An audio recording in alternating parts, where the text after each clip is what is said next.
Aya, karibu tuanze sala. Tuanze kwa sala 0717875739. Nashukuru sana Lucy kutoka Molo. Nilipata ujumbe wako. Karibu sana tushiriki pamoja kwa jina la Baba na la Mwana na Roho Mtakatifu. Amina. Mwenyezi Mungu tunakushukuru, tunakualika uwe nasi katika kipindi hiki. Tunapoanza jumuiya tuanze pamoja nawe, na tunapomaliza tumalize pamoja nawe. La mno tujifunze kupitia kwa neno lako takatifu tutakalolisoma. Bwana utusikie. Bwana sikiliza sala zetu. Karibu.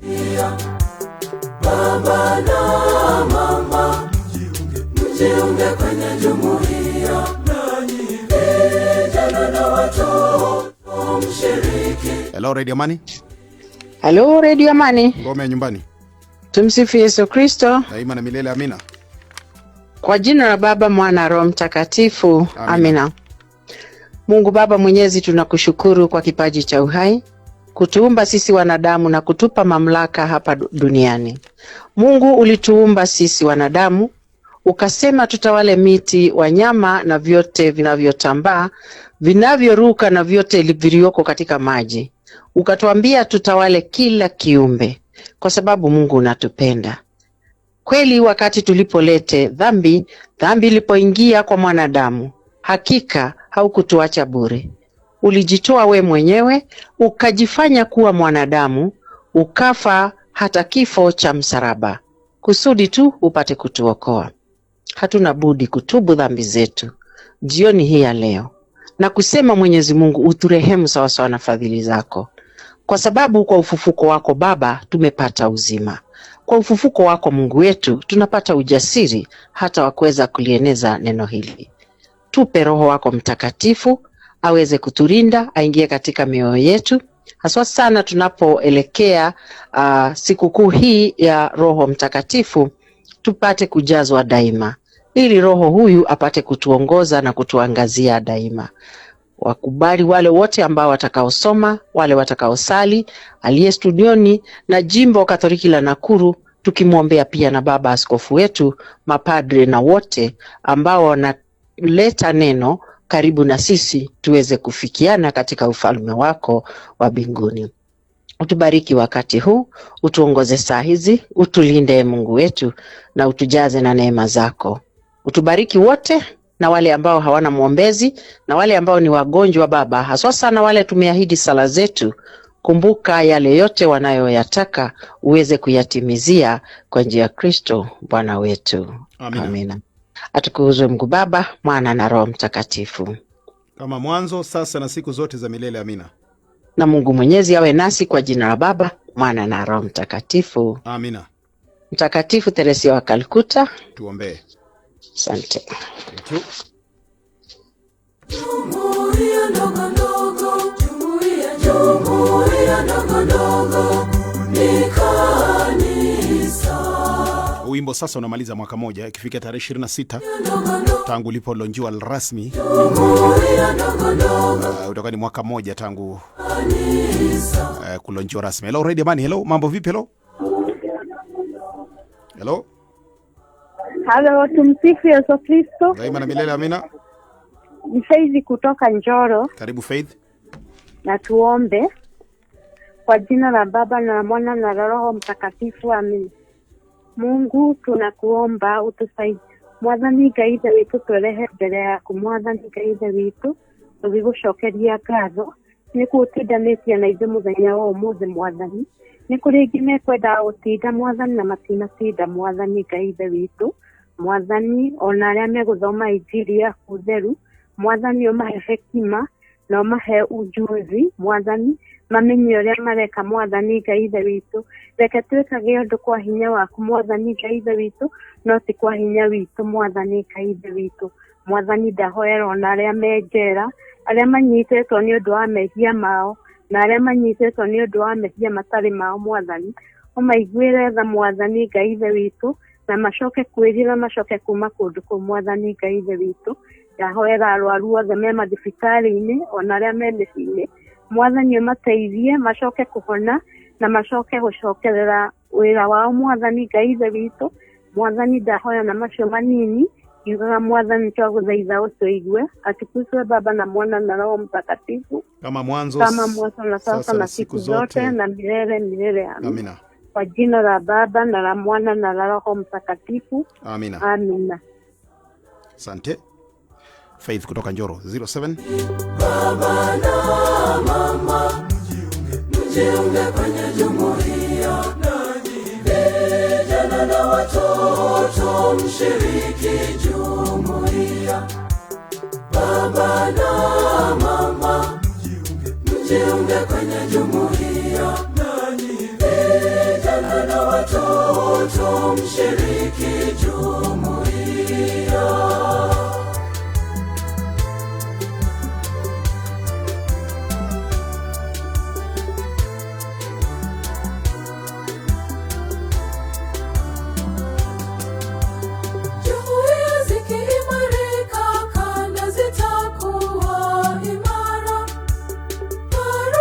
Sala bado zinaendelea. Yule ambaye yuko karibu hapo basi wenjo uweze kutushiriki katika sala. Kanisa la nyumbani, jumuiya ndogo ndogo, jumuiya ndogo ndogo ni kanisa la nyumbani. Baba na mama mjiunge kwenye jumuiya, nanyi vijana na watoto mshiriki jumuiya. Baba na mama mjiunge kwenye jumuiya, nanyi vijana na watoto mshiriki jumuiya.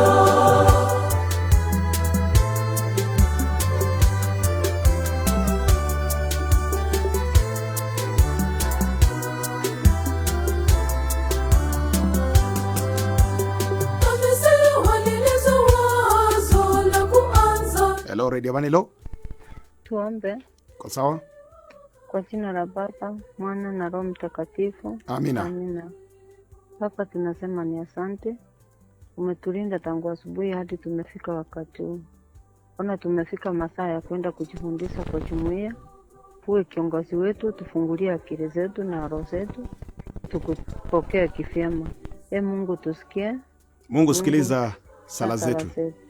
Kwa jina la Baba, Mwana na Roho Mtakatifu. Amina. Amina. Asante. Asante sana Silvia. Jumuiya ndogo ndogo ni kanisa la nyumbani.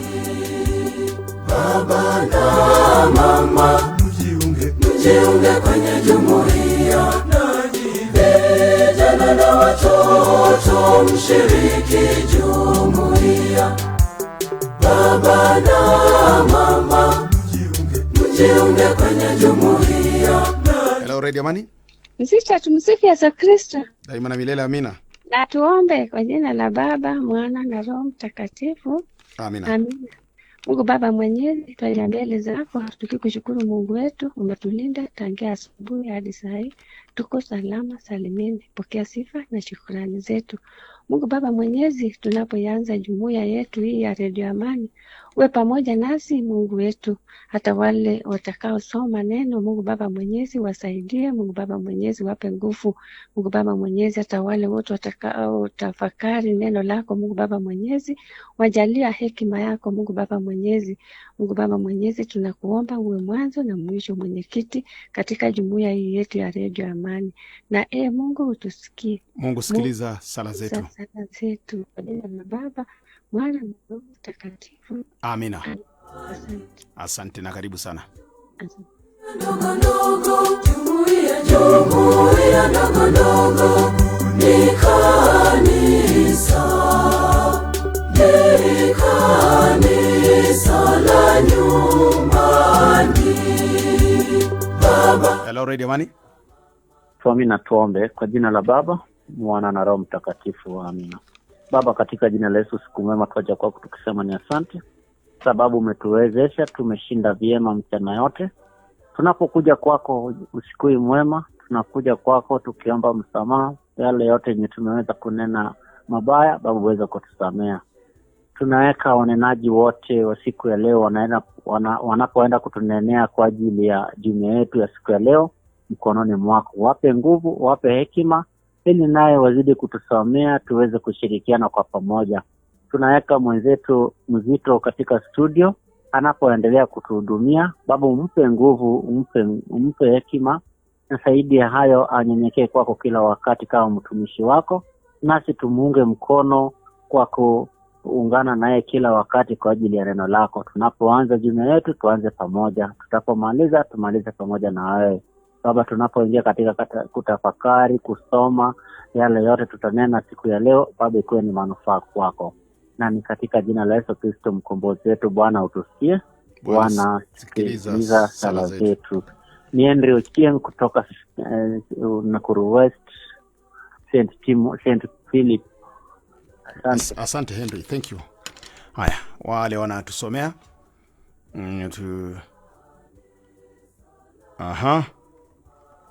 wale watusomea Karada, unapiga simu sasa alafu tusomee wale wasomaji, sawa sawa. Karada, nikipiga wimbo wa Injili alafu kisha unakuja, sawa sawa. Yes. Jumuiya nanyi vijana na watoto mshiriki jumuiya.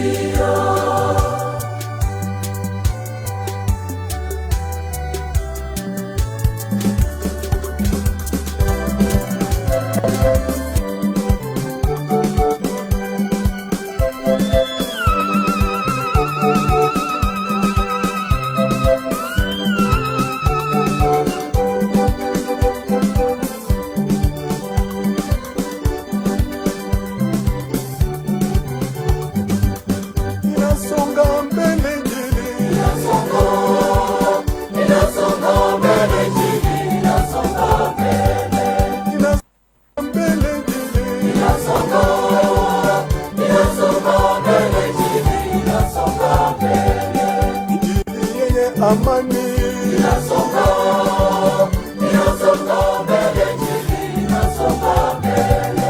Injili yenye upendo inasonga mbele, inasonga mbele. Inasonga mbele, Injili inasonga mbele, inasonga mbele. Inasonga mbele, Injili inasonga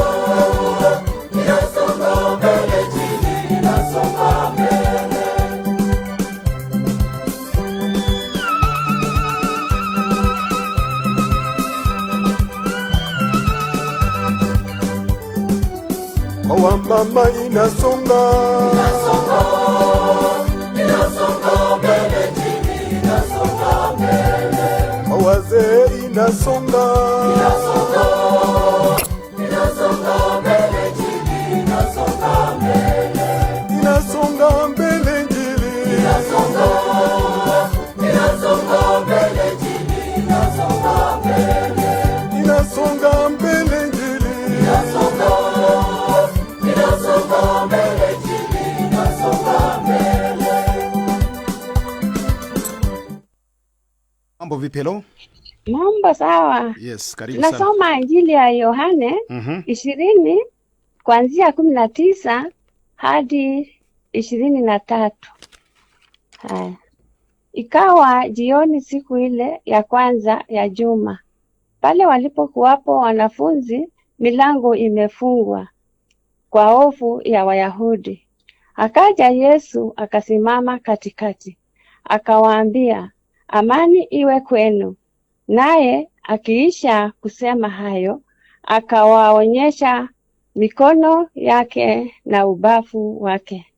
Basi wale wanafunzi wakafurahi walipomuona Bwana. Basi Yesu akawaambia tena, amani iwe kwenu. Kama Baba aliyonituma mimi nami nawapeleka ninyi. Naye akisha kusema hayo, akawafufia akawaambia, pokeeni Roho Mtakatifu. Wowote mtakao waondolea dhambi wameondolewa, na wowote mtakaofungia dhambi wamefungiwa. Injili ya Bwana. Sifa kwako Kristo. Asante. Asante. Karibu sana. Thank you. Anaitwa Mama Emma kutoka Sachangmans. Thank you. Inasonga mbele Injili. Inasonga mbele Injili. Inasonga mbele.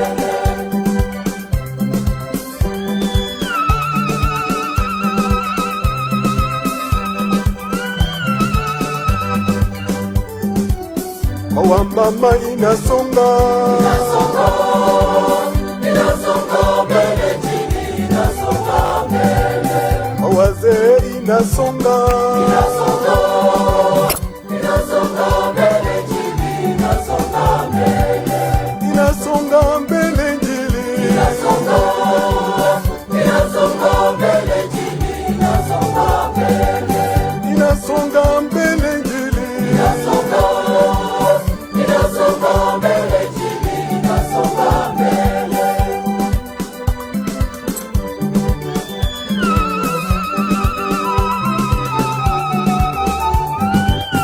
Kwa vijana inasonga. Inasonga mbele Injili. Inasonga mbele. Kwetu sote inasonga. Inasonga mbele Injili. Inasonga mbele. Inasonga mbele Injili. Inasonga mbele Injili. Inasonga mbele. Inasonga mbele Injili. Inasonga mbele Injili. Inasonga mbele.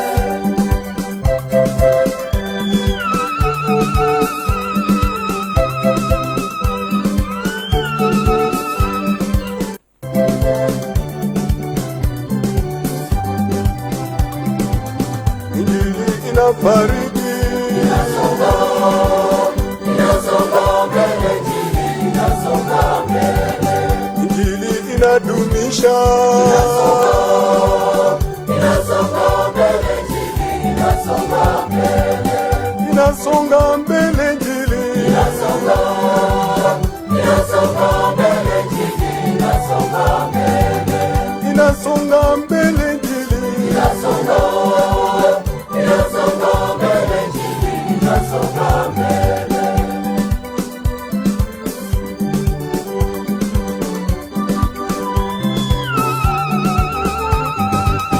Injili yenye wokovu. Inasonga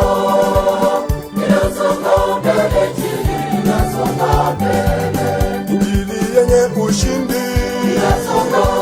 Haya, wasomaji karibu sana. Nani mwingine anasoma? Tuko hapo kwa kusoma bado. Injili Inasonga. Hello Radio Manelo. Hello, Mambo vipi? mambo poa. Regina tusomee. Sawa, Injili kama ilivyoandikwa na Mtakatifu Yohane. Utukufu kwako Kristo. Kiini cha Injili.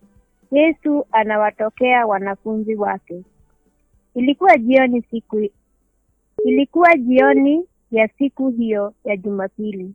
Wanafunzi walikuwa wamekutana pamoja ndani ya nyumba, na milango ilikuwa imefungwa kwa sababu waliwaogopa viongozi wa Wayahudi.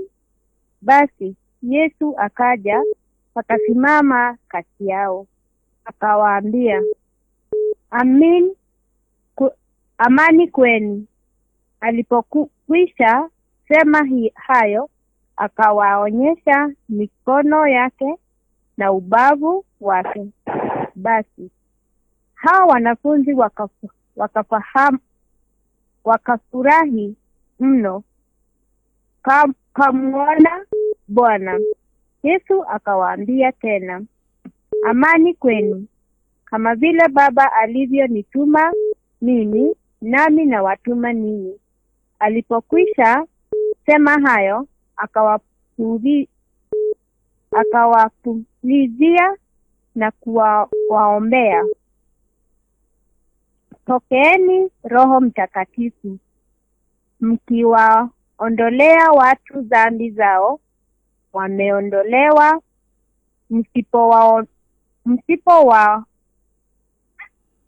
msipowaondolea hawakuondolewa. Injili ya Kristo. Sifa Sifa kwako, Kristo. Thank you. Thank you. Hello, Radio Amani. Hello. Tumsifu Yesu Kristo. Daima na milele, amina. Wacha tusome Yes. Injili. Injili kama vile imeandikwa na Yohana Mtakatifu 20:19 hadi 23.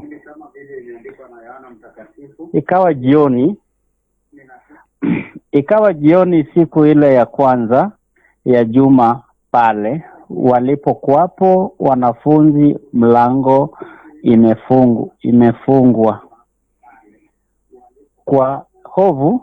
imefungwa kwa hovu ya Wayahudi. Akaja Yesu akasimama katikati, akawaambia, amani iwe kwenu. Naye akisha sema hayo, akawaonyesha mikono yake na ubavu wake. Basi wale wanafunzi wakafurahi walipomuona Bwana. Basi Yesu akawaambia tena, amani iwe kwenu. Kama Baba alivyonituma mimi nami nawapeleka ninyi.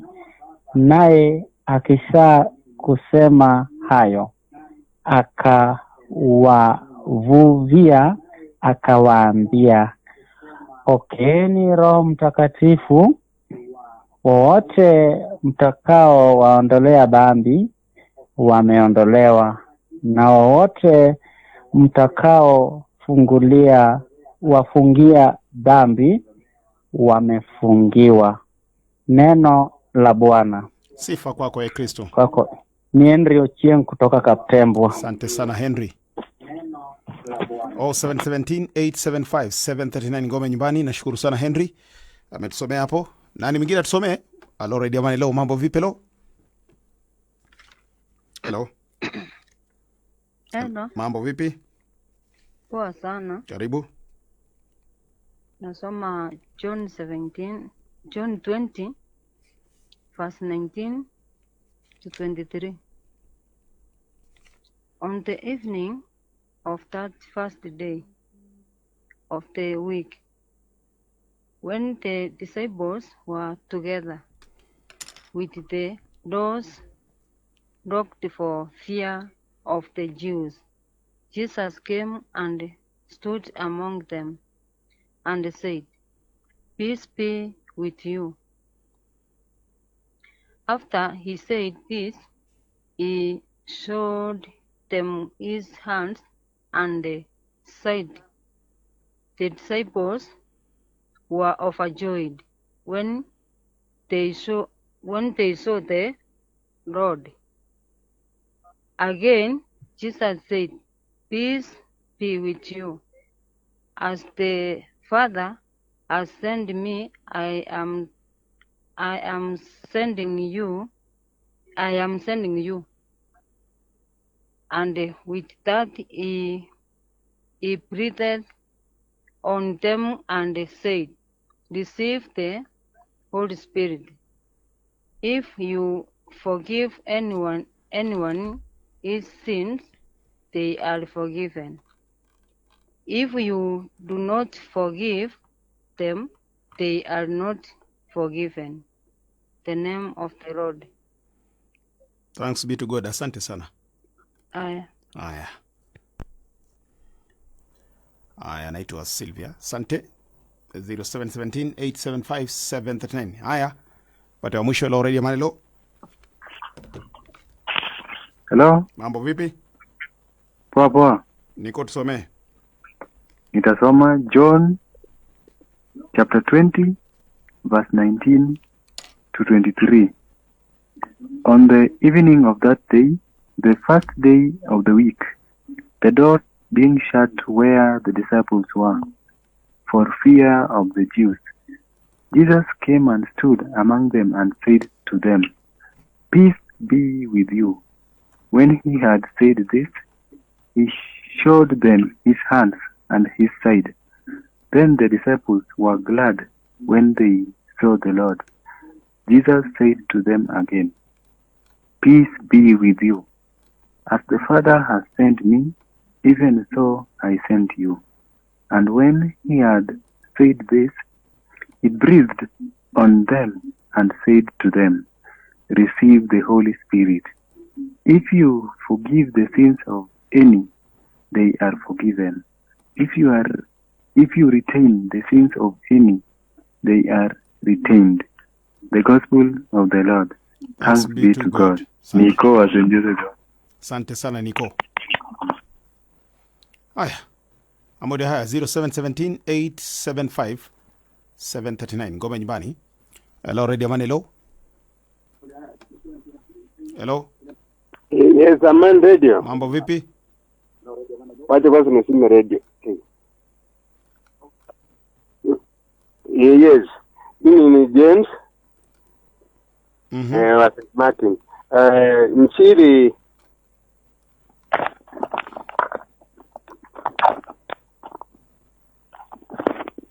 Injili ya leo Yohane 20 mstari wa 19 hadi 23. Ikawa jioni siku ile ya kwanza ya juma, pale walipokuwapo wanafunzi, milango imefungwa kwa hofu ya Wayahudi. Akaja Yesu akasimama katikati, akawaambia, "Amani iwe kwenu." Naye akiisha kusema hayo, akawaonyesha mikono yake na upafu wake. Basi wale wanafunzi wakafurahi walipomwona Bwana. Basi Yesu akawaambia tena, "Amani iwe kwenu. Kama Baba alivyonituma mimi nami nawapeleka ninyi." Naye akiisha kusema hayo, akawafufia akawaambia, "Pokeeni Roho Mtakatifu. Wowote mtakaoondolea dhambi wameondolewa, na wowote mtakaowafungia dhambi wamefungiwa." Injili ya Bwana. Sifa kwako Kristo.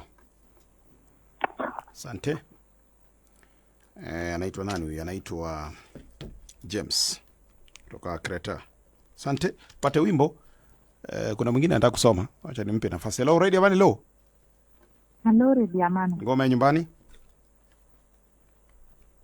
Nasoma Injili ya Yohane. Ukurasa wa 20. Mstari wa 19 hadi 23. Yes. Ilikuwa jioni ya siku hiyo ya Jumapili. Wanafunzi walikuwa wamekutana pamoja ndani ya nyumba na milango ilikuwa imefungwa, kwa sababu waliogopa viongozi wa Wayahudi. Basi Yesu akaja akasimama kati yao, akawaambia, "Amani kwenu." Alipokwisha sema hayo, akawaonyesha mikono yake na ubavu wake. Basi hao wanafunzi wakafurahi mno kumwona Bwana. Yesu akawaambia tena, "Amani kwenu. Kama vile Baba alivyonituma mimi, nami nawatuma ninyi." Alipokwisha sema hayo, akawapulizia na kuambia, "Pokeeni Roho Mtakatifu. Mkiwasamehe watu dhambi zao, wamesamehewa. Msipowasamehewa, hawasamehewi." Injili ya Bwana wetu Yesu Kristo. Sifa kwako Kristo. Asante. Ni Langati kutoka Sururu. Karibu sana Langati. Asante. Thank you. Haya. Wale wanatusaidia kuchambua hili neno. Asante sana. Tuambie wewe unajifunza nini kutoka na somo? Ama mstari upi umeguza?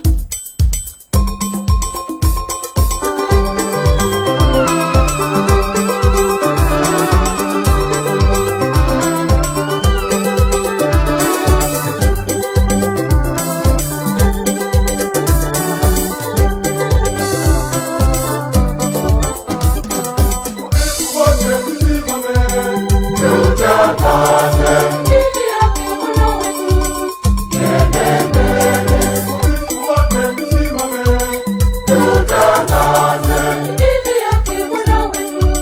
Nende mbele, nende mbele, nende mbele, Yesu, nende mbele,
Tuangalie ujumbe. Hello Radio Man. Hello, mambo vipi?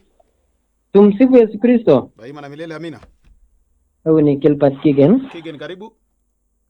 Injili ya leo nimejifunza kuanzia mwanzo hadi mwisho. Wakati kulikuwa na uovu kwa wanafunzi wake, walikuwa wamekosa amani. Yes. Na Yesu akaja akawapa amani, akisema amani iwe kwenu. Yes.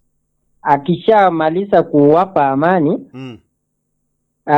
akaonyesha sasa yeye ni nani, akaonyesha mikono yake na ubavu wake.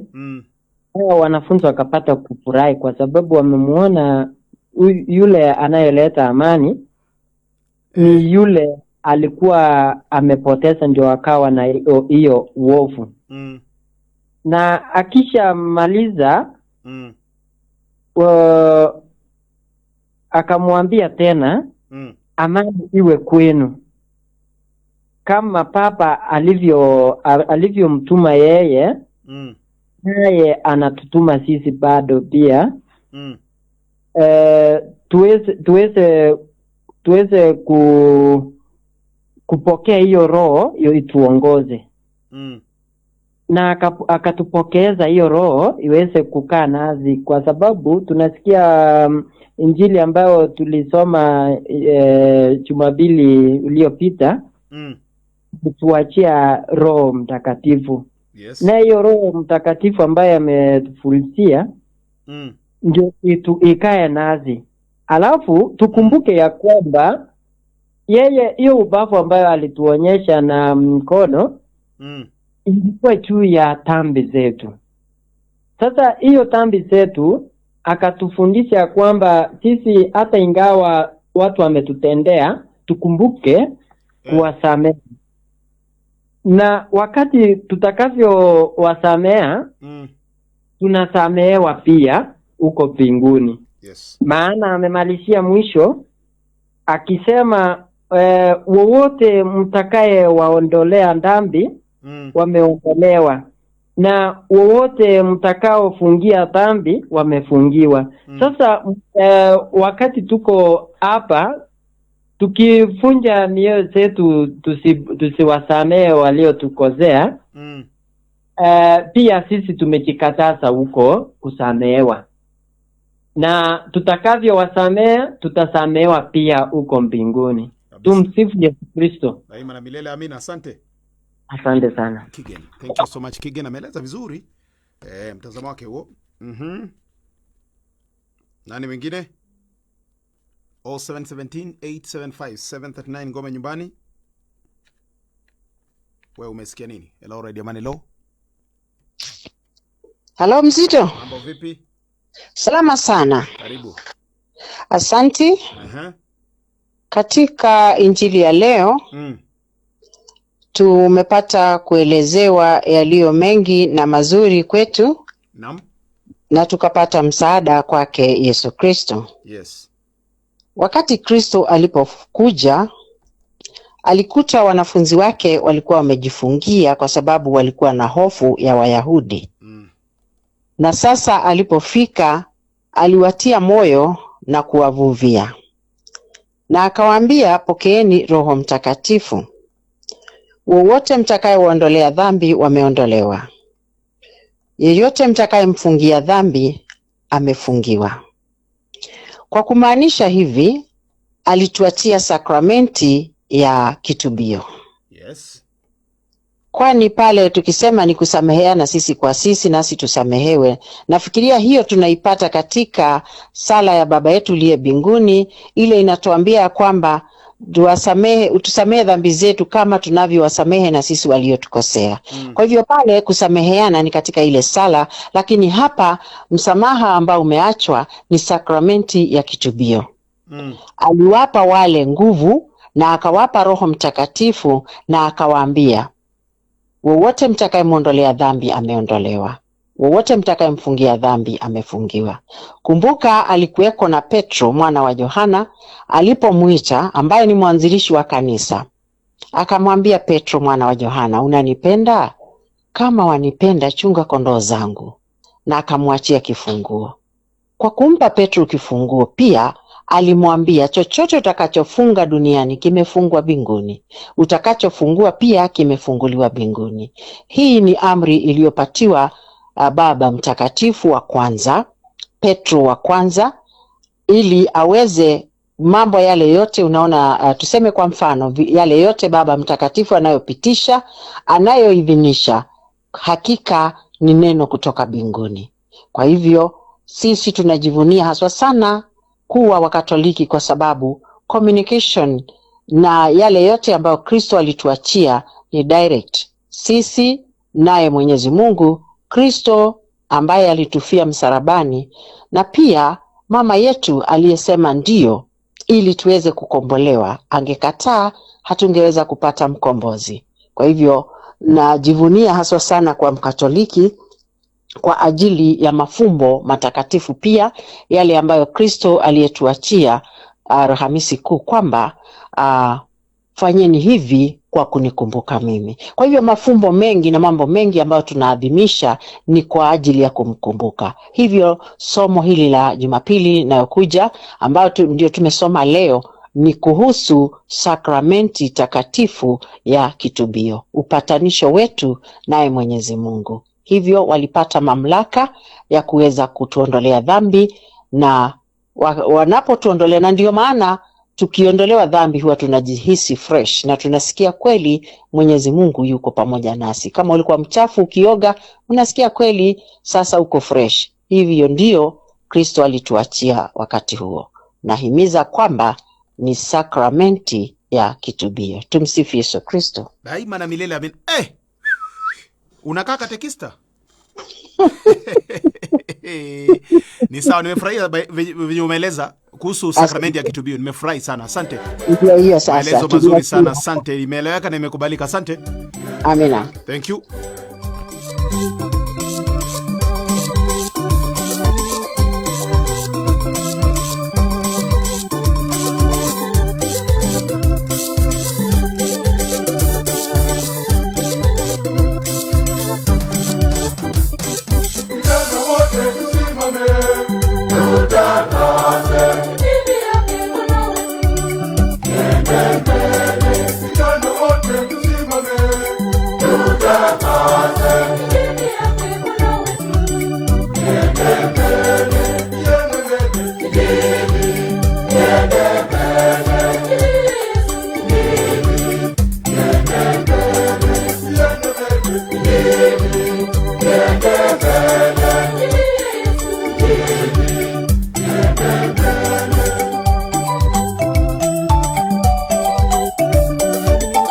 Radio Manelo. Hello. Mambo. Tumsifu Yesu Kristo. Daima na milele, amina. Nani katika somo imenifunza ya kwamba tusiwe waoga. Wakati wanafunzi walikuwa ndani ya nyumba wamejifungia, walikuwa wamejawa na uoga. Na hawakuwa wametambua ya kwamba ati kuna msaada ambaye, kuna nguvu ambaye itatoka mbinguni kuja iwajie. Wawe naye. Walikaa wakiwa na saa zingine walikuwa hata na usini wakisema wakiogopa wale Wayahudi wasije tena wakawavamia. Lakini naye Yesu wakati alikuta kwa nyumba, alikuja katikati yao na akawakuta na akaambia wawe na amani. Hata nasi wakati tuko kanisani tusiwe waoga wa kuihubiri hiyo injili ya Kristo, na tusiwe wepesi wa kukaa tukiogopa na kutojua tuliwachiwa habari njema na Kristo ya kuwa na nguvu. Na wakati tunapewa sakramenti ya kipaimara, tunatiwa nguvu katika kazi yetu ya Mungu, ya kufanya kazi ya Mungu. Na tunaweza kujisimamia na kuweza kuihubiri injili na kuweza kuwahubiria wengine. Na hapa pia anasema ati tukiondolea wengine dhambi nasi tumeondolewa. Tukiwa hapa duniani sisi ni wadhaifu na mara nyingi tunajikuta tukianguka. Na tukianguka ama tukikosana, tunaona sasa mwingine ndiye amekosa zaidi. Tusiposameheana, hakuna wakati tutakuwa karibu na Mungu, kwa sababu sisi bado tuko na ile uoga. Tutakuwa kama wale wanafunzi wa Yesu ambao walikuwa na uoga. Lakini tukiweza kusameheana na tuweze kuwasamehea hapa duniani, na pia hata mbinguni tunaambia tutasamehewa.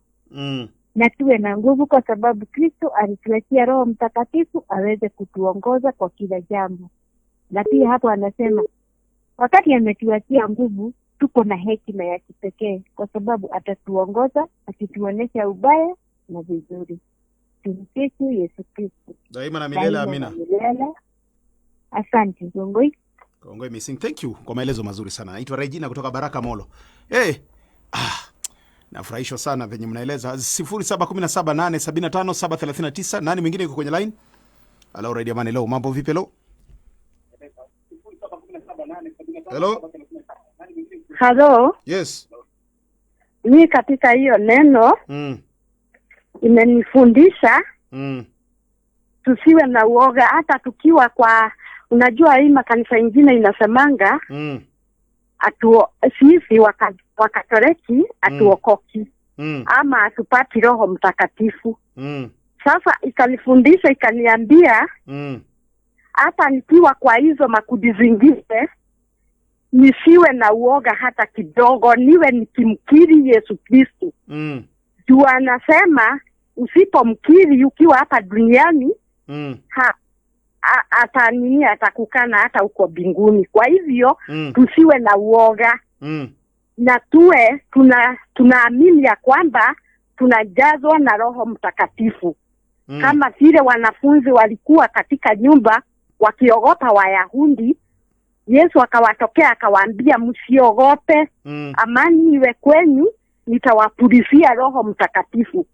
Kwa hivyo hata sisi tuamini ya kwamba hata sisi wa Katoliki tukiwa kwa makundi hizo zingine tuwe tumepuliziwa hiyo Roho Mtakatifu.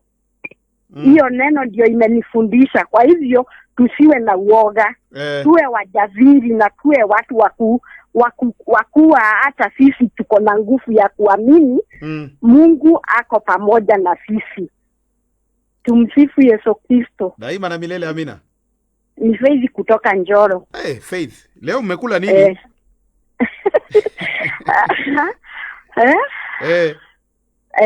Asante. Leo mmekula nini? Mnaeleza vizuri sana. Hata kama mimi nimeshindwa sasa nitaeleza nini? Haya. Asante. Thank you. Faith kutoka Njoro 0717-875-739 ngome nyumbani.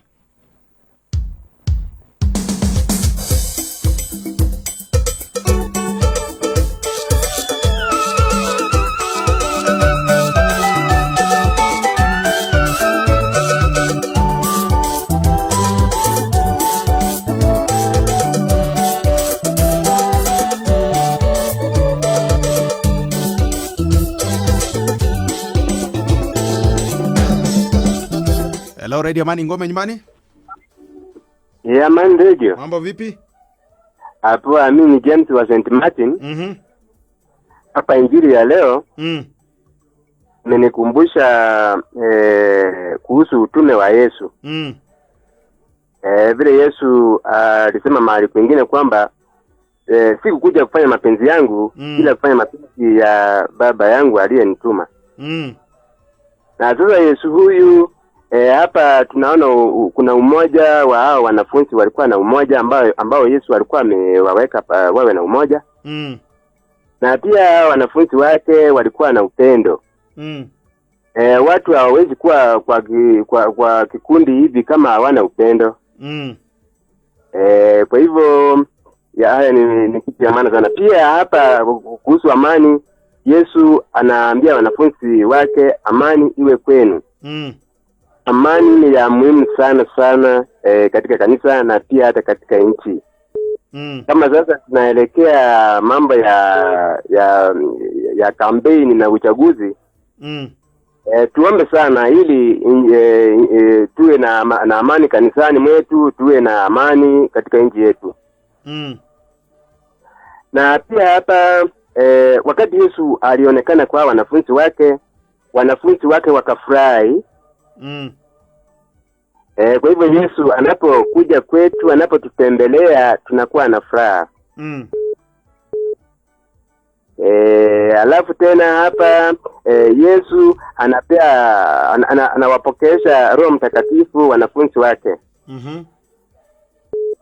Kwa hivyo na sisi katika sakramenti ya ubatizo na pia kipaimara nasi kuna vile ambavyo kuna kazi ambazo Yesu ametupea. Kwa hivyo tuombe ya kwamba mema yale ambayo Yesu ametutendea katika sakramenti hizi za kanisa tuweze kufanyia mema hayo kazi ili iwe faida kwa wengine na iwe na faida kwetu. Tumsifu Yesu Kristo. Daima na milele, amina. Asante sana. Asante James.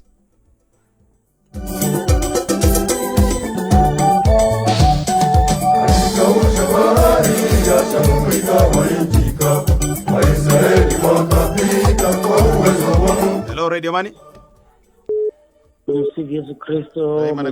Daima na milele, amina. Ni Omari Junior. Karibu sana Omari. Unapoangalia katika somo hile la Mtakatifu Yohane, kwanza tunaangalia Yesu alipokuwa anaongelea maneno, alikuwa anawafunza wanafunzi wake. Na akiwa anakuwa anawafunza wanafunzi wake, mudi yake ilikuwa gani? Mudi yake ilikuwa ya kutaka kuonyesha wanafunzi wake wawe mmoja. Ile ya wao kumtoroka wakati alikuwa na shida nini amefufuka, wengine hawataka kuamini akina Thomas. Sasa akaona kwamba atawapea ni kuwapea amani.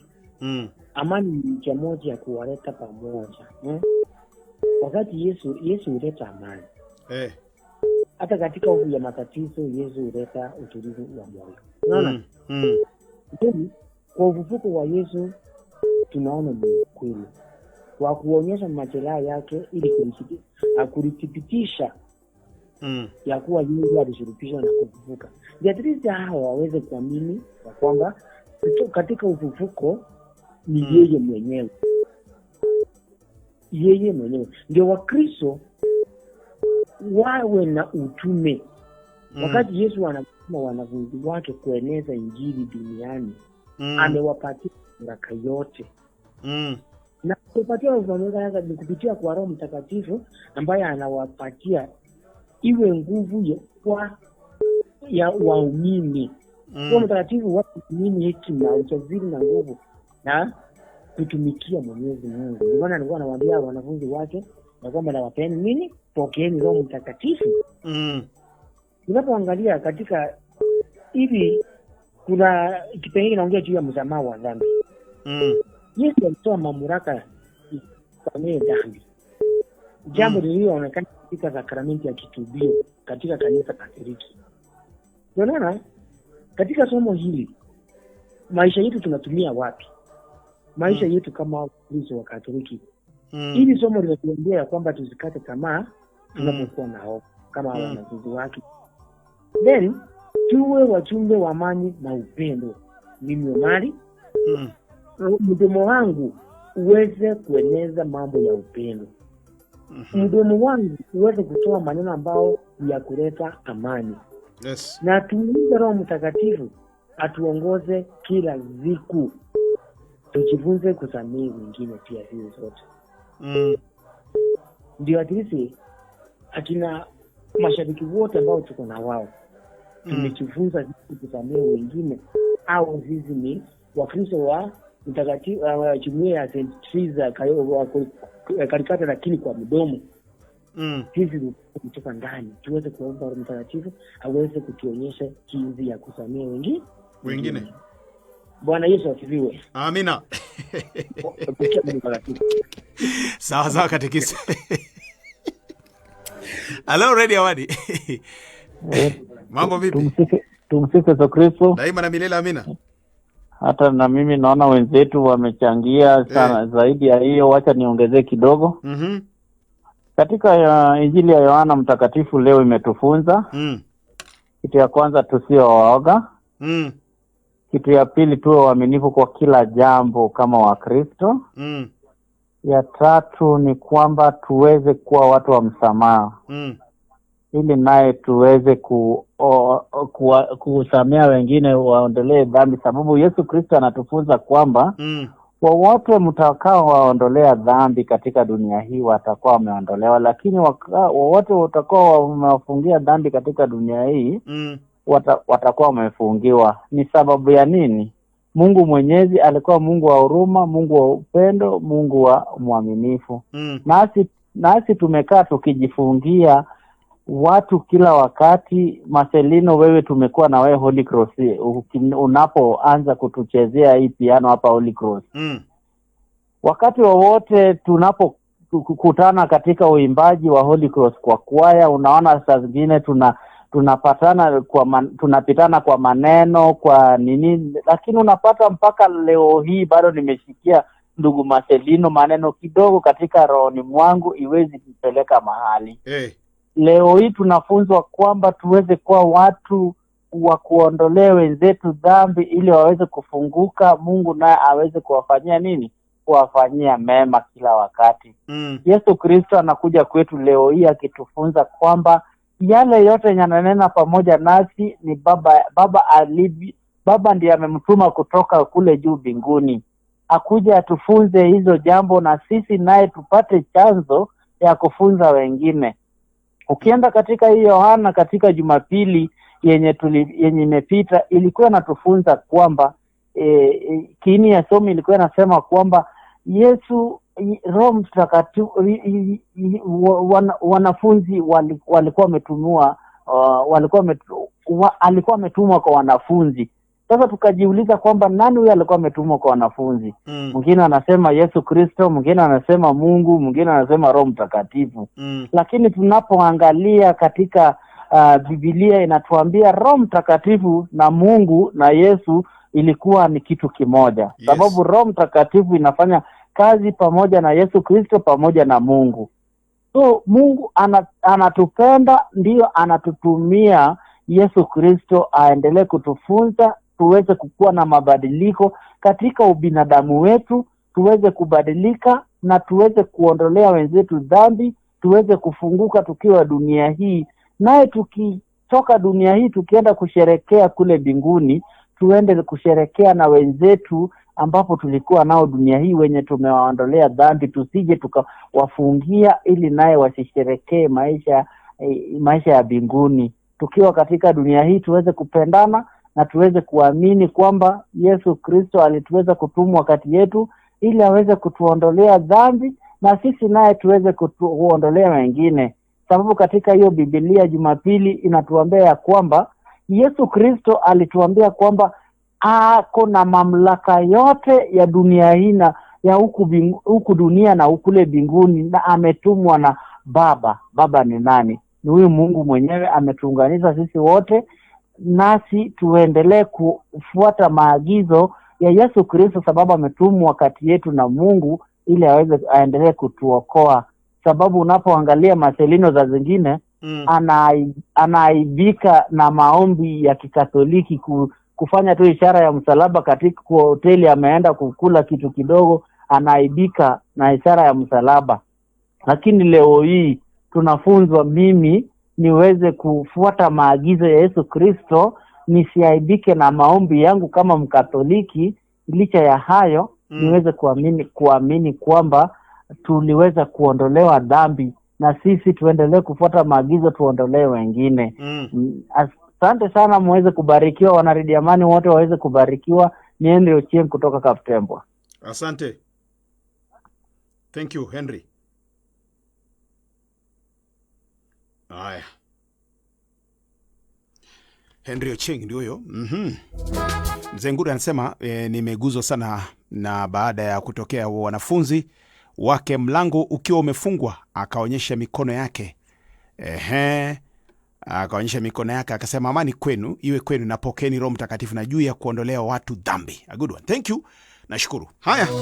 Nasoma hiyo Injili alafu kisha nami nieleze jinsi nimeelewa. Then from there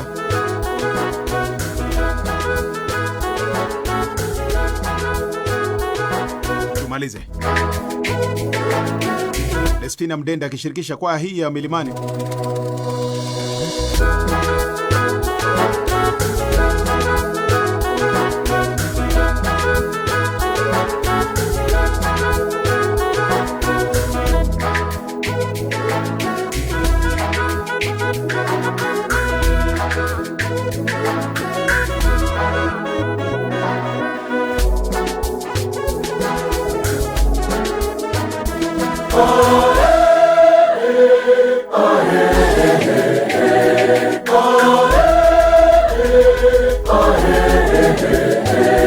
Mungu nakupa maisha yangu Bwana, bila wewe siwezi kustahimili.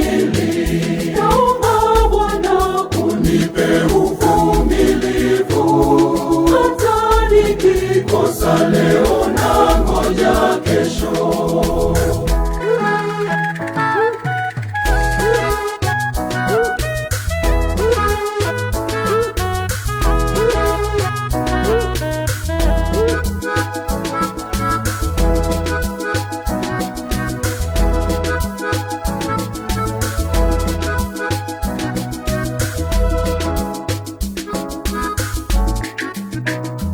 Wakati wa Mungu ni wakati sahihi. Mungu nipe moyo safi kusubiri. Yalazimisha mengi hadi yanizidi. Mungu nipe kama wewe upendavyo.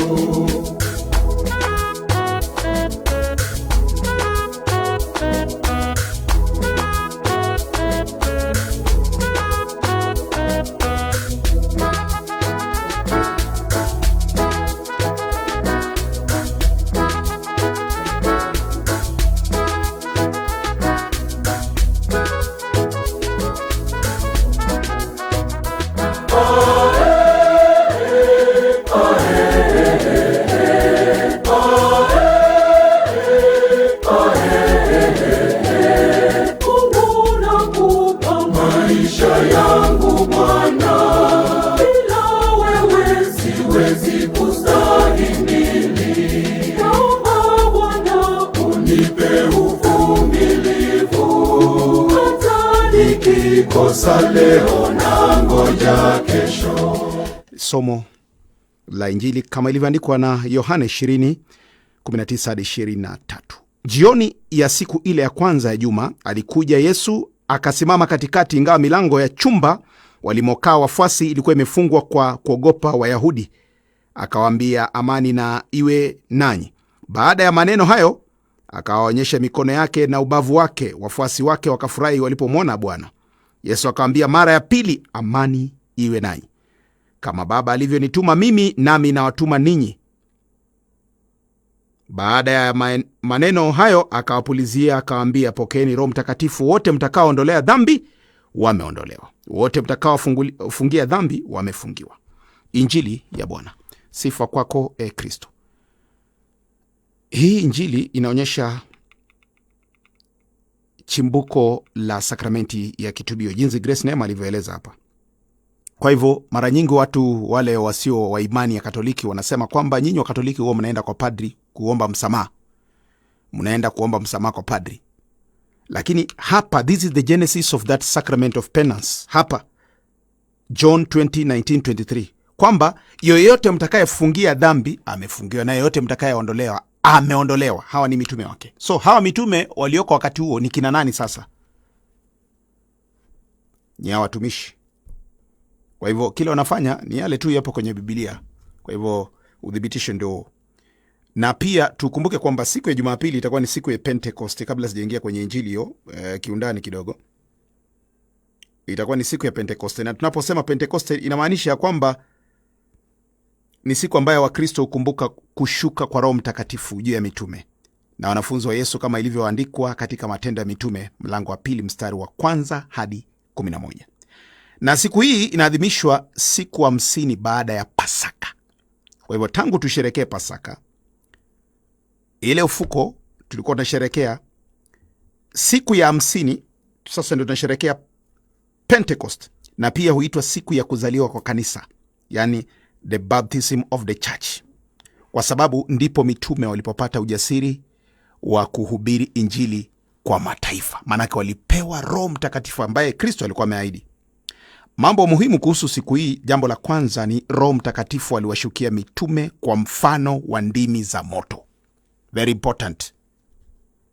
Jambo la pili ni kwamba siku hii ya Pentecost marks the end of the Easter season. Inafanya nini? Inakamilisha kipindi cha Pasaka. Yes. Jambo lingine ni kwamba mitume walijazwa hekima, nguvu na ujasiri. Nazungumzia mapaji ya Roho Mtakatifu ambayo tulikuwa tunazungumzia na padri hapa siku ya jana. Kwa hivyo watu wengi walimwamini Kristo na wakabatizwa on that day. Kwa hivyo mambo haya ni very important on that day ambayo tumesema siku ya Pentekoste, na tumesema kwamba ni siku 50 baada ya Pasaka. Tunasherehekea siku 50 baada ya Pasaka, na pia ina mark the end of the Easter season ama kipindi cha Pasaka. Na mambo makuu ambayo tumesema ni kwamba Roho Mtakatifu aliwashukia mitume kwa mfano wa ndimi za moto. Pia mitume walijazwa hekima, nguvu na ujasiri wa kulitangaza hili neno. Na siku hii pia tunaisherekea the birth of the church, yani kuzaliwa kwa kanisa jipya ama kuzaliwa kwa kanisa upya. Kwa hivyo tunasherekea, tunasema happy birthday church hii siku, kwa sababu mitume walipewa nguvu na wakapewa ujasiri wa kuweza kulihubiri na kutangaza injili kote kote. Kwa hivyo pia siku hii jambo muhimu lingine ni kwamba watu wengi walimwamini Kristo na kubatizwa. Na ndiposa utapata kwamba watoto wachanga wanabatizwa siku hii ya Pentecost. Yes, utapata kuna ubatizo, sakramenti ya ubatizo inafanyika pale kanisani. Kwa hivyo mafundisho tunayopata ni kwamba Roho Mtakatifu anatupa nguvu na hekima. Kanisa uongozwa na Roho Mtakatifu. Wakristo wanaitwa kuhubiri injili bila uoga. Na pia umoja wa waumini ni very important, ni muhimu sana. Kwa hivyo rangi ya liturujia ambayo inatumika siku ya Jumapili ni rangi nyekundu, ishara ya moto na Roho Mtakatifu na upendo wa Mwenyezi Mungu. Ishara ya moto, Roho Mtakatifu na upendo wa Mwenyezi Mungu kwetu sisi. Hapo nilikuwa na introduce tu. So injili, tuangalie kwa injili ambayo tumesoma, injili ya Yohane 20:19 hadi 23. Mambo yapi ambayo tunajifunza? 1, Yesu huleta amani. Yesu aliwatokea wanafunzi na kuambia amani iwe kwenu. Kwa hivyo alikuja na amani, ametuletea amani. Hii inatufundisha kwamba Kristo huondoa hofu na wasiwasi na kutupatia utulivu wa moyo. Jambo la pili, Yesu huwapa wanafunzi ujasiri. Wanafunzi walikuwa wamejifungia na kwa hofu, lakini baada ya Yesu kufika na kuwatokea, walijawa na furaha na nguvu mpya, kumaanisha Yesu huleta ujasiri. Jambo lingine tunajifunza ni kwamba wito wa kutangaza injili. Yesu alisema kwamba kama Baba alivyonituma mimi, nami nawatuma ninyi. Kwa hivyo kila Mkristo ana jukumu la kueneza habari njema kwa matendo na maneno. Jambo la 4 ni kupokea Roho Mtakatifu. Yesu aliwavuvia na kuambia kwamba pokeeni Roho Mtakatifu. Roho Mtakatifu anatupa hekima, nguvu na mwongoza katika maisha ya kila siku. Haya ni mapaji ya Roho Mtakatifu. Jambo la 5 ni umuhimu wa msamaha. Yesu aliwapa mamlaka ya kusamehe dhambi, na tunafundishwa kwamba kusamehe wengine pia utafuta upatanisho. Jambo la mwisho ni kwamba Yesu yu hai siku zote. Kuonekana kwake kwa wanafunzi ni ushahidi tosha kwamba ufufuko wake. Hii inaimarisha imani yetu kwamba Kristo alishinda kifo na yu hai na ataishi milele. Ujumbe mkuu kwa injili ni kwamba Kristo mfufuka uleta amani, utupa Roho Mtakatifu na ututuma kulihubiri injili duniani kote. Tumsifu Yesu Kristo daima na milele. Amina. Thank you so much. Tuombe. Mwenyezi Mungu, tunasema asante kwa siku ya leo na asante kwa baraka nyingi ambazo umetujalia. Asante kwa kufundisha kupitia kwa somo hili, lituimarishe zaidi na siku zote tuenende kadri na mapenzi yako. Utujalie mapaji ya Roho Mtakatifu yatuongoze katika kila jambo tulifanyalo, na tukutumainie siku zote. Tunaomba haya kwa njia ya Kristo Bwana wetu. Amina. Karibu kwenye sala za waumini 0717875739 Ngome Nyumbani. Nani uko hapa kwenye line? Unapiga tu simu. Yes. Unapiga simu alafu kisha unaomba. Tuna mambo mengi, sawa? Haya.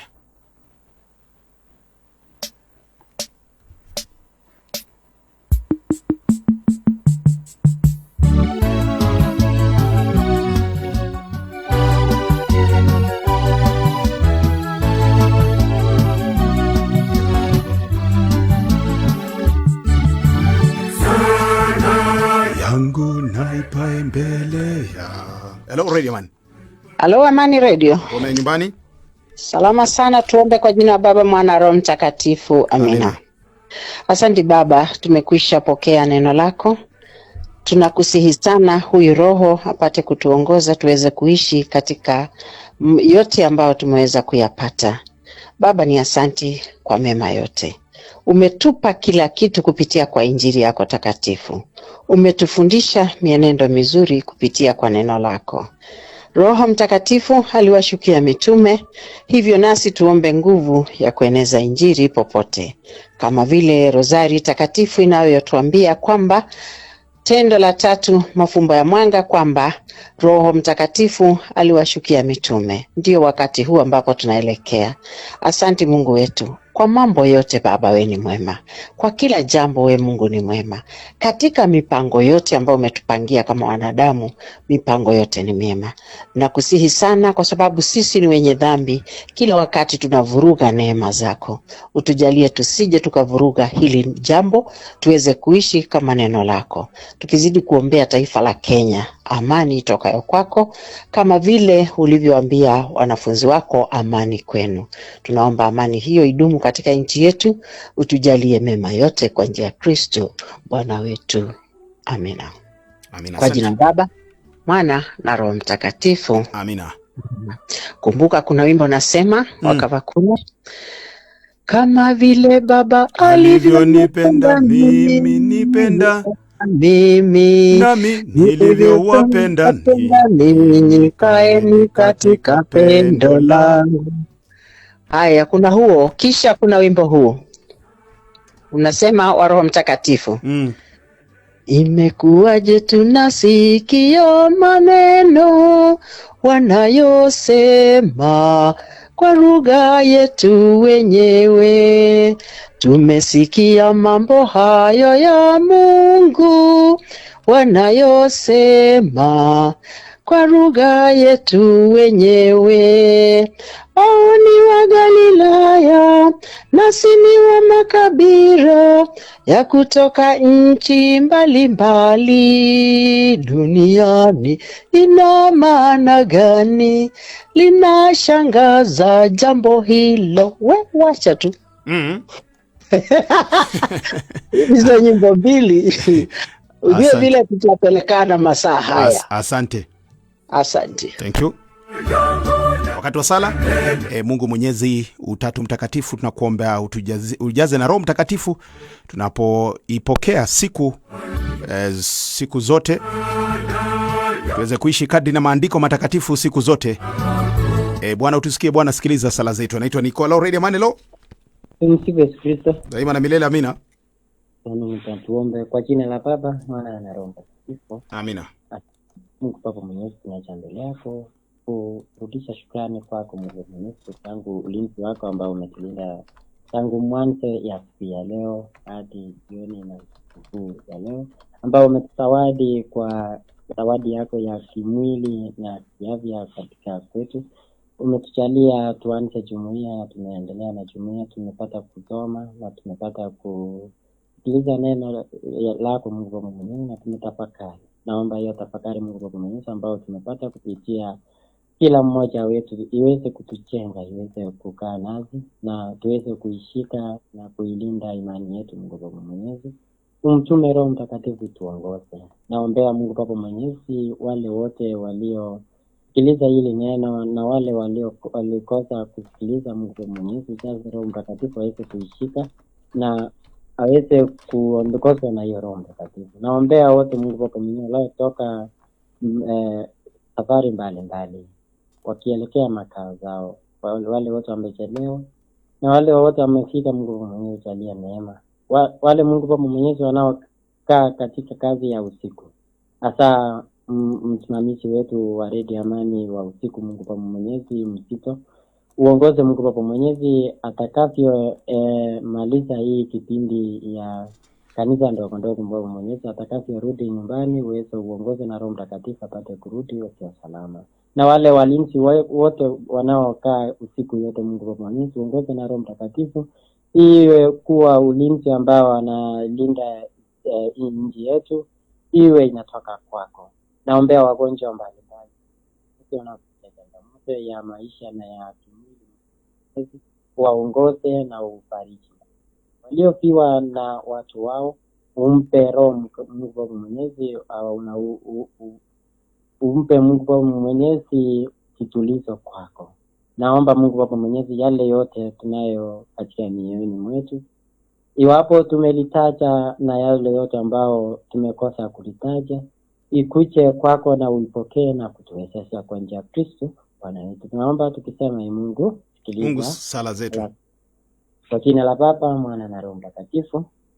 Amina. Asante Kigen. Thank you. Haya.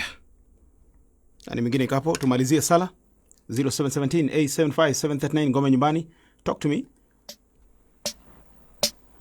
Mungu Baba, Mungu Mwana, Mungu Roho Mtakatifu, twaja mbele zako. Twakushukuru kwa upendo wako ambao umetujalia.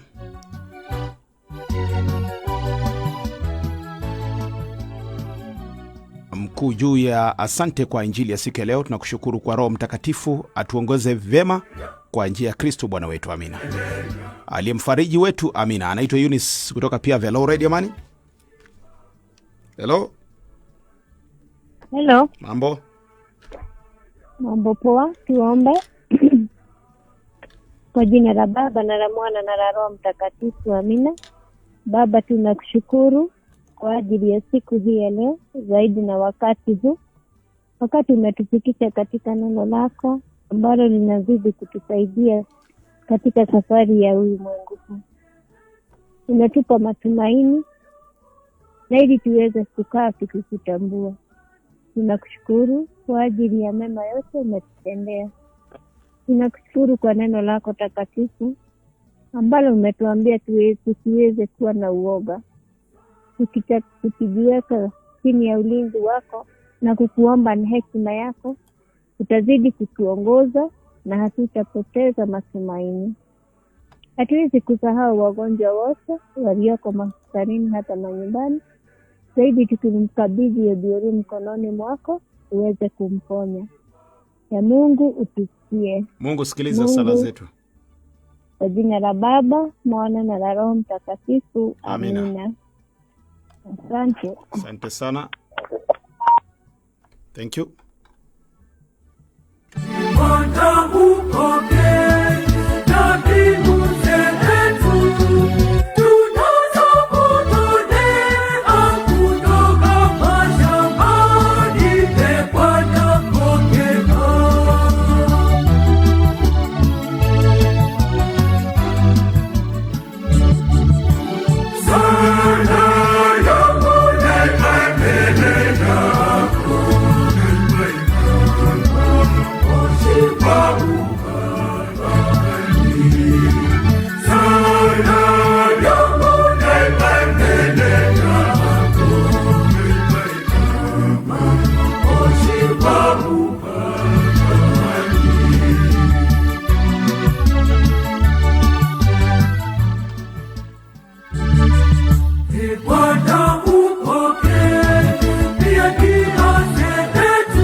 Radio Mani.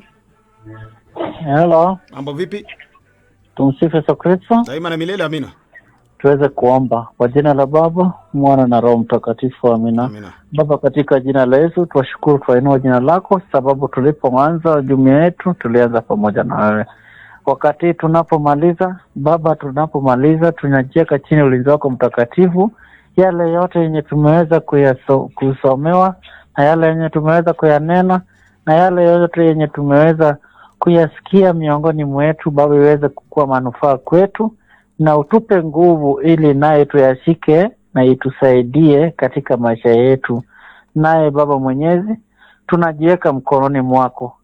Utupe nguvu na utupe hekima ya kusamehe wenzetu, ya kufungulia wenzetu dhambi, naye utukumbuke tunapoendelea kuishi katika dunia hii, tuendelee kupendana kadiri ya mapenzi yako. Baba, tunaombea mwenzetu tuko naye katika studio, ndugu Mzito. Baba, anapokuwa pamoja nasi umpe nguvu ili naye aendelee kusimama pamoja nasi. Anapokuwa akifunga akitoka mahali hapo, Baba, uendelee kukua mwaminifu kwake, umpeleke afike nyumbani salama, ili naye hata naye aweze kumbuka yale yenye tumenena siku ya leo, iweze kumsaidia katika maisha yake. Baba, katika jina la Yesu, naeka wanaredia Amani wote mkononi mwako, ili tunapoendelea kusikia neno tuweze kuyasikia na kuyazingatia, na itusaidie katika miongoni mwetu. Bwana utusikie. Bwana sikiliza sala zetu. Kwa jina la Baba, Mwana na Roho Mtakatifu. Amina. Ni Henry Ochieng kutoka Kaptembo. Asante sana Henry. Thank you. 0717875739 ngome nyumbani tunamalizia. Yes. Kwa namna ya kipekee tunamalizia na huyu Hello Radio Mani. Hello. Yes. Mambo vipi? Poa, tuombe. Yes.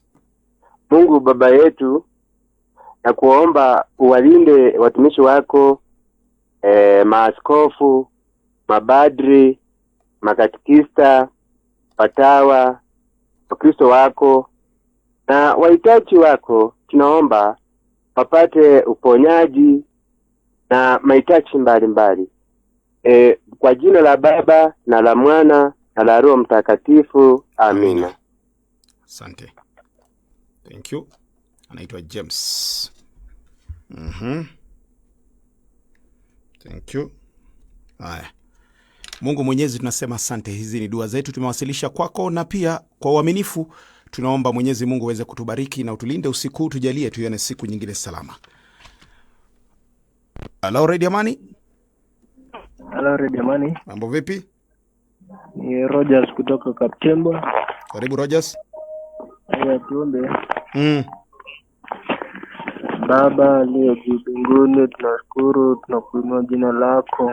Umetulinda kutoka asubuhi hadi wakati huu. Sifa na shukrani zikurudie mlinzi. Ugonjwa ambao kwa hospitalini umekabidhi kwa mikononi mwako, uweze kuwaponya. Yeye ndiye mponyaji Baba. Kuna wengine ambao kwa nyumbani mwao miili zao hawasikii vyema, ni wakabidhi kwa mikononi mwako ili uweze kuwaponya Yesu Kristo. Na wale ambao wanasafiri kwa mabarabarani, ondolee maajali, uweze kuwakinga wao Yesu Kristo. Kila mmoja atakapofika vyema salama nyumbani kwake, sifa na shukrani zikurudie mlinzi. Wale ambao wamepoteza wapendwa wao, nimewakabidhi kwa mkononi mwako, uweze kuwafariji Baba, wafute majozi. Siku moja ambao utakaporudi na utukufu, waliokufa Yesu atawafufua, nasi tulio hai sote tutakulaki pale mawinguni. Naomba uweze kutulinda hadi wakati wa kesho. Tukapofika, sifa na shukrani zitakurudia katika jina lako Yesu Kristo, nimeomba na nitakuamini. Amina. Amen. Asante sana Rogers kutoka Kaptembo. Karibu sana Rogers, asante kwa sala. Thank you. Asante. Na tunaomba hayo yote kwa njia ya Kristo Bwana wetu. Amina. Thank you so much in a very special way. I want to thank the following. Grace Nema asante, Faith kutoka Njoro, Sylvia kutoka Mlima Ugali, Mama Emma kutoka Sachangman na Henry Ocheng kutoka Kaptembo asante. Wasomaji walitusomea hawa: Mama Emma, Regina kutoka Baraka, Henry Ocheng, Sylvia, Nicola St. Joseph, James kutoka Kreta na Joyce Langati kutoka Sururu Meta huko ni Maunarok. Wale walitusaidia kuchambua neno hili: Kigen kutoka Kapkures, Holy Cross Parish, Neema wa Cathedral Parish, Regina kutoka St. Timothy Total, Regina, yes, Faith kutoka Njoro, alafu kisha James kutoka Milimani Parish huko Kreta, Omari Junior kutoka Naivasha St. Xavier na Ochieng Henry kutoka Holy Cross Parish.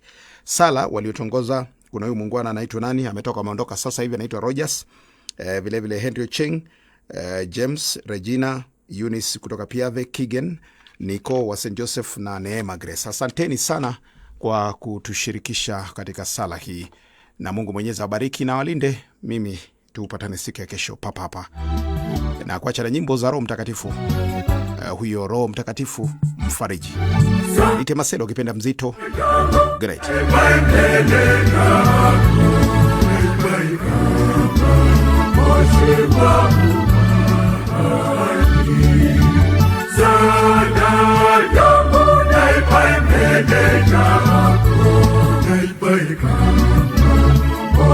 Bye.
yetu nasikia maneno wanayosema kwa lugha yetu wenyewe.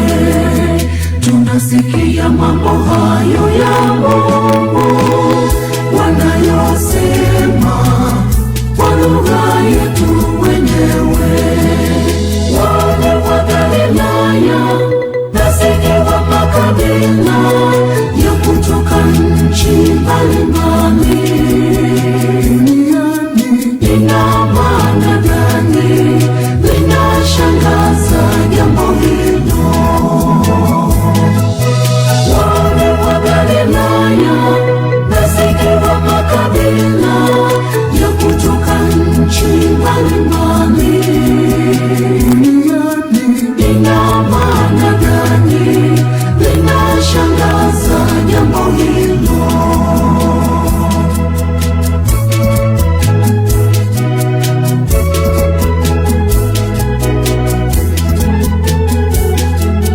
Siku ile ya Pentekoste ilipofika, mitume nao waamini walikusanyika pamoja katika nyumba walimokuwa wamekaa. Inakuwaje tunasikia maneno wanayosema kwa lugha yetu wenyewe? Tunasikia mambo hayo ya Mungu wanayosema kwa lugha yetu wenyewe. Wale wa Galilaya nasikia wa makabila ya kutoka nchi mbalimbali. Ina maana gani? Linashangaza jambo hilo. Wale wa Galilaya nasikia wa makabila ya kutoka nchi mbalimbali. Ina maana gani? Linashangaza jambo hilo.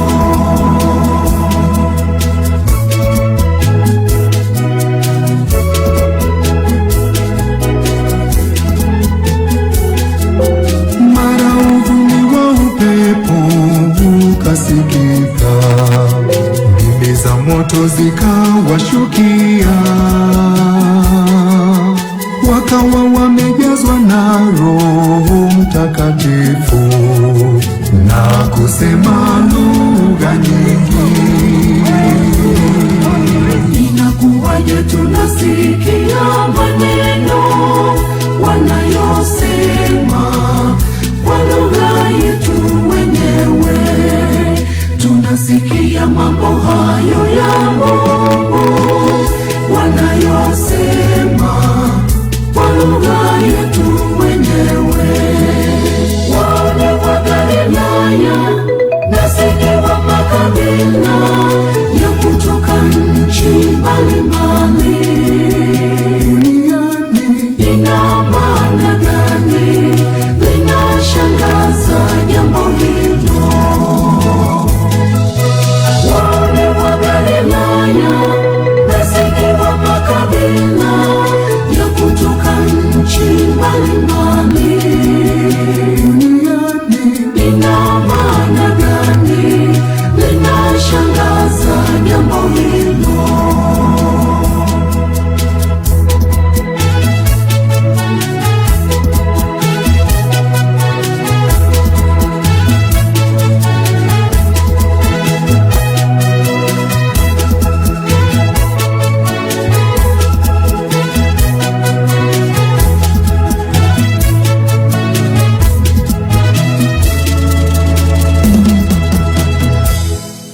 Radio Amani. Radio Amani. Radio Amani. Radio Amani. Radio Amani 88.3 FM.